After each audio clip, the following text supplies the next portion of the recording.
ეჭვი აქვს ნუტრიციოლოგს, რომ ბულიმია ან ანორექსია აუცილებლად ფსიქიატრის კონსულტაცია ჭირდება პირველად, მარტო იმიტომ, რომ სმენადობა დაუბრუნდეს და იყოს მზად იმისთვის, რასაც თხოვს ნუტრიციოლოგი, რომ შეასრულოს.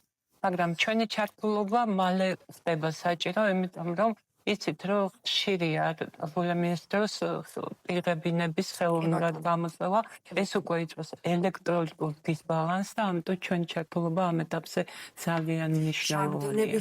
პრეპარატი არც ცნობიერებენ და ზოგჯერ არც თვლიან საჭიროდ, რომ უწრას ეს ექიმს და იყოს საქმის კურსში მშობლები.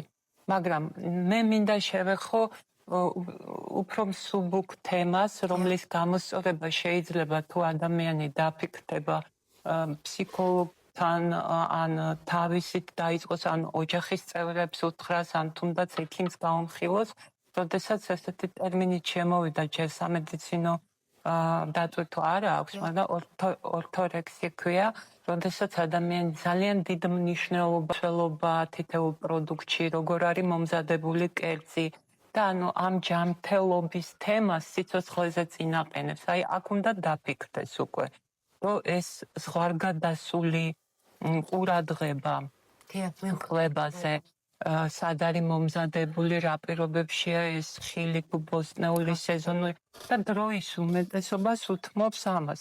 ეს ახლა ჩვენ როგორც პროფესიონალებს გვაინტერესებს შემადგენლობა და უნდა ვიცოდეთ და ვალდებულიც ვართ. მაგრამ თუ სხვა პროფესიის მატარებელი ხარ, იმდენ ენერგიას გართმევს, იმდენ ძალას